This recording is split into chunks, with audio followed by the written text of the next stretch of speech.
Yo, you're checking out Red Pill Tamales. It's 100% listener funded. We can't be censored thanks to you. If you want to join our Patreon, hit us up. Patreon.com/Red Pill Tamales. Or just search Red Pill Tamales. Right now, I want you to get ready for the Masa Messiah, the Tamale Kingpin, You know where I'm going with this? El Rey del Foreplay, I'm already not comfortable. the Versace Mariachi, all the way from Houston, Texas, Chingo Bling! Ladies and gentlemen, welcome to another RPT Season 4, Episode number 39. This is a Patreon exclusive, por favor, believe it. I'm your host, Chingo Blingo with the Big Tamarindo, the King of Spices, the Masa Messiah, the Tamale Kingpin, and we have producer Rob. Hello, everybody. We just knocked out an episode of Chingo Chats. It was non-political. It was a lot of masa talk. Talked a lot about the music business, so make sure y'all go check that out, man. Yeah, if you're not signed up to the All Access or Captain tiers, check it out. You get all the Chingo Chats as they drop, or you can wait till the following month and you'll get all the backlog from the previous month a month later. Yeah, for sure. And here's the first mission that we have for all the tias. If you're a member of the TIA, the Tamale Intelligence Agency, that means you're down with RPT. Here's your first mission. We're trying to spread the word more. So the idea is share some of the stuff that we put on the What Did He Said page. You know, the common sense stuff. It's just stuff that, you know, don't worry. If you think you're going to ruffle some feathers, you know, there's some stuff that might be like, something to think about. Reshare it, put it on your story, hit them with the hashtag Red Pill Tamales. That way people can start the peep game. And tag us at What Did He Said, Rob GTV, myself, Real Chingo Bling. And we'll reshare it. You know what I'm saying? Yeah, so we'll get that cycle going. Reshare the love, you know, and keep it, get the audience basically, bring more people into the TIA, make more Tias happen so that they can give them the real game. Yeah, because real knowledge. You know, and I think now is a perfect time because I feel like a lot of people who may not have had an open mind about conservative stuff, maybe didn't have an open mind about, you know, I guess, Republican side of the argument, or even anything Trump related.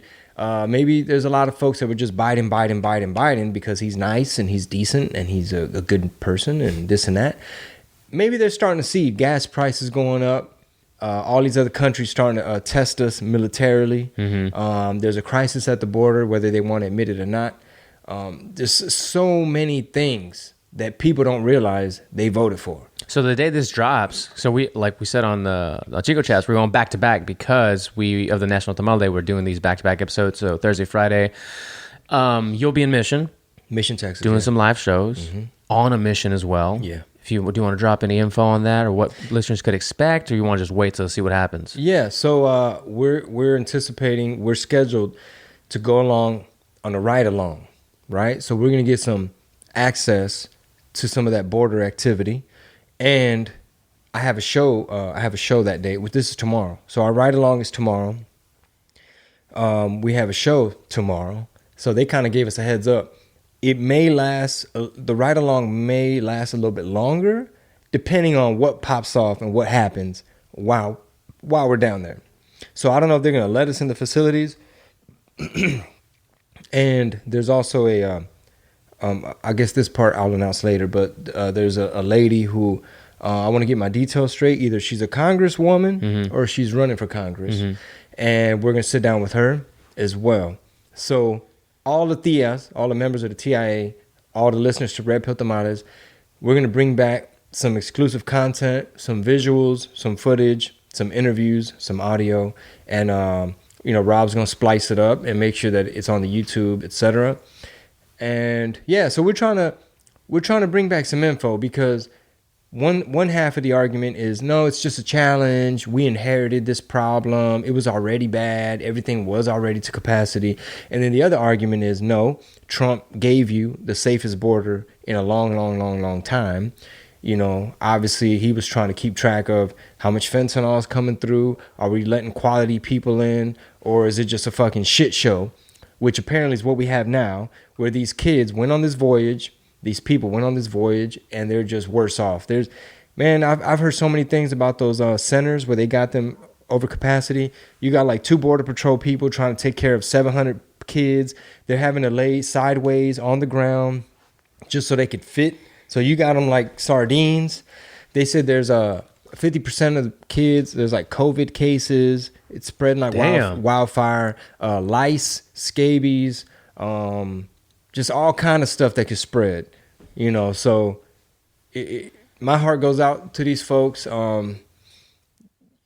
Obviously, things got to be very bad in Honduras for you to be like, fuck it, we going. And it's unfortunate that this administration is trying to blame it. I saw Biden on TV saying, okay, well, maybe it is a crisis, but let me tell you why. He's like, these people are escaping, violence and this and that. Also, they're escaping climate change. You know, they have earthquakes and floods and all kind of stuff going on down there. And Trump, he stopped sending them money for their climate change programs down there. So really, it's a mess at the border because he stopped sending them millions of dollars because of these earthquakes, and they running because of earthquakes, and now they're here because of Trump. And it's like, what? Dude. It's like, dude, just fucking admit that you were like, on day one, I'm gonna hook everybody up, and I'm the good president. I'm the one that's about the immigrants, and you know, we the Democrats, and y'all come through. And then everybody came, and they're like, hold on now. Don't come at once. Don't come right now. It ain't open. It's not a crisis. It's Trump's fault they came because he stopped sending them money over this climate change. It's like, bro, what are you talking about? And I already know he's probably just giving Latino Hollywood an out to where they can be like, sorry, I've been quiet for the past 2 weeks, but there is a crisis and it's Trump's fault. Thank you, Joe.